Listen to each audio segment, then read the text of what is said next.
Friends, we've all been there. It's a familiar scene, isn't it?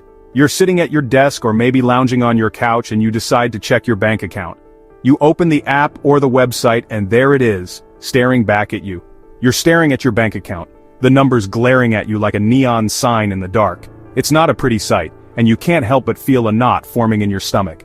The numbers are looking grim, and you start to feel that familiar sense of dread creeping in. You think about all the bills that are due, the expenses that keep piling up, and the income that just doesn't seem to stretch far enough. And you think, you know what?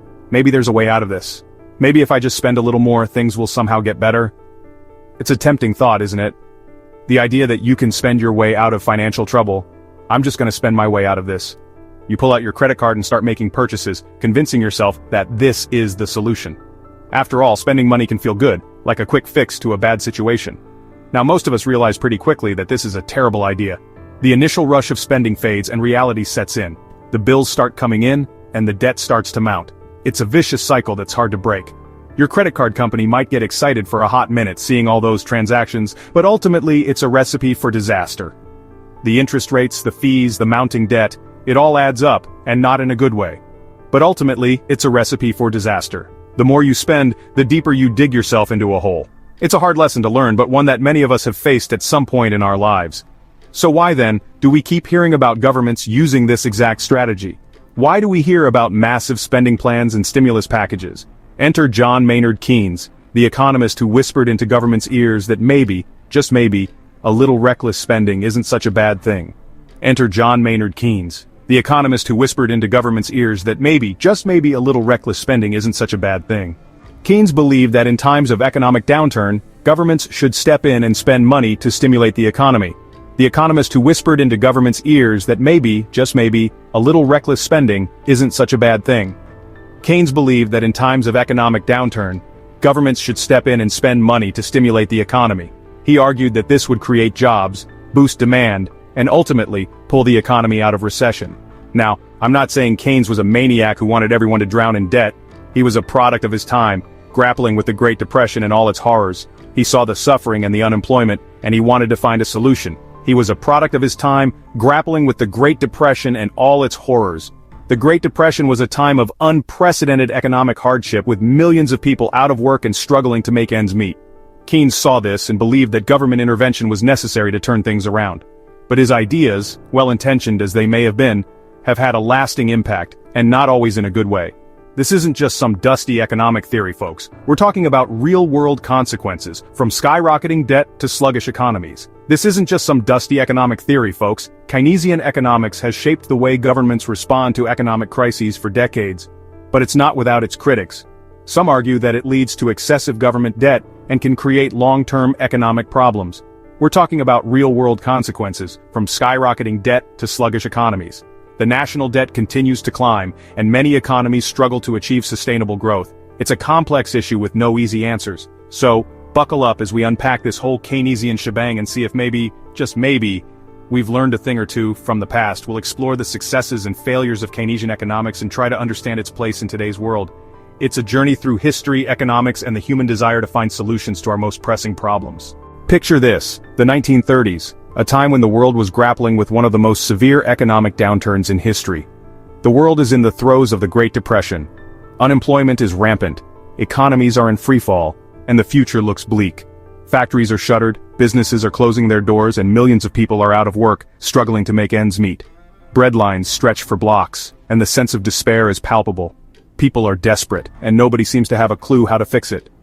Traditional economic theories offer little solace, and the world is crying out for a solution. Enter John Maynard Keynes, a British economist with a radical idea. What if the government, rather than tightening its belt like some penny-pinching grandma, actually spent money to get the economy moving again? Keynes proposed that in times of economic downturn, the government should step in and take bold action. See, before Keynes, the prevailing wisdom was that economies were self-correcting. The belief was that, like a natural force, the economy would eventually right itself without any intervention. Like a rogue Roomba, they'd eventually find their way back on track. But this hands-off approach was proving disastrous during the Great Depression. Keynes argued that in times of crisis the government needed to step in and give the economy a good, hard shove. This was a revolutionary idea at the time, challenging the very foundations of economic thought. This meant increasing public spending, even if it meant going into debt, to stimulate demand and get people back to work. Keynes believed that by investing in public works projects, infrastructure, and other government initiatives, the economy could be jump-started. It was a radical departure from the laissez-faire economics of the time, which advocated for minimal government intervention. Keynes's ideas were met with skepticism and resistance from many quarters. However, it quickly gained traction in governments desperate for solutions. Politicians, facing immense pressure to address the economic crisis, found Keynes's theories appealing. After all, what politician wouldn't love a theory that justified spending a whole lot of money?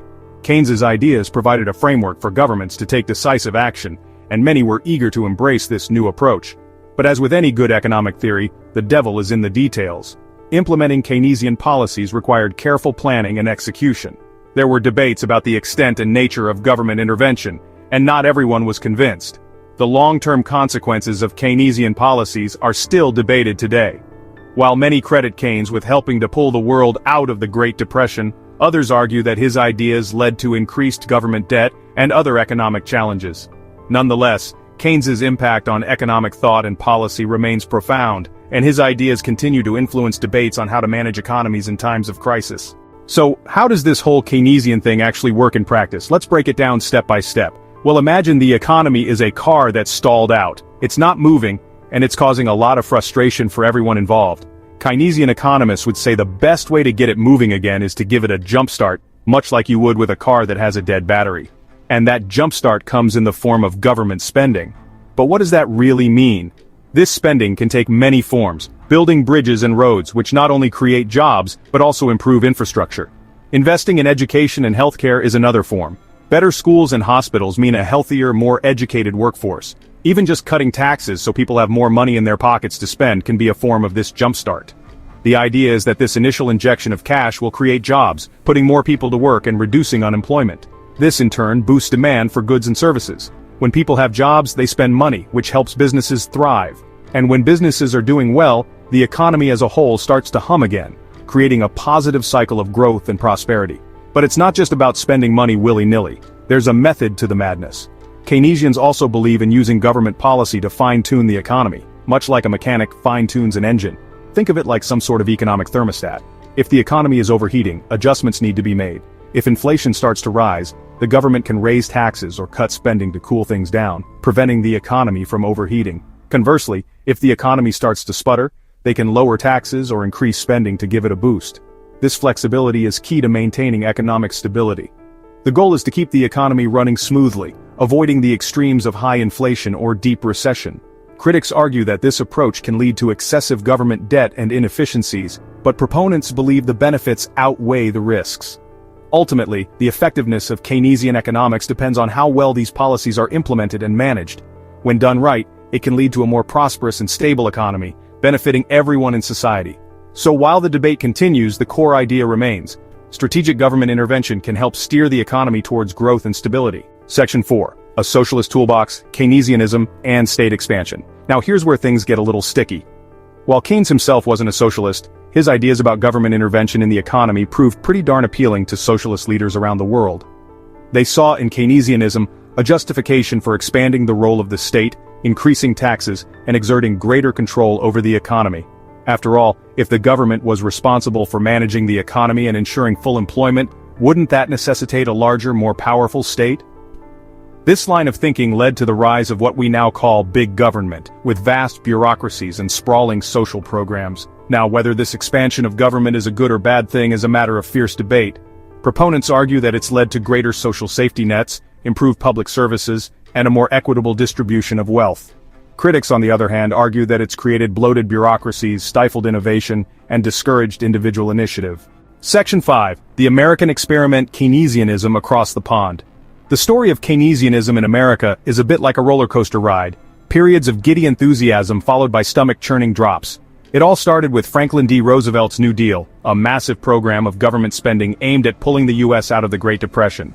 While the New Deal didn't single-handedly end the Depression, World War II deserves some credit for that, it did introduce Keynesian ideas into the mainstream of American economic policy. For decades after the war, Keynesianism reigned supreme, with both Democrats and Republicans embracing government intervention to manage the economy. But as with any good party, the good times didn't last forever. The 1970s brought stagflation, a toxic cocktail of high inflation and stagnant economic growth that Keynesian policies seemed powerless to address.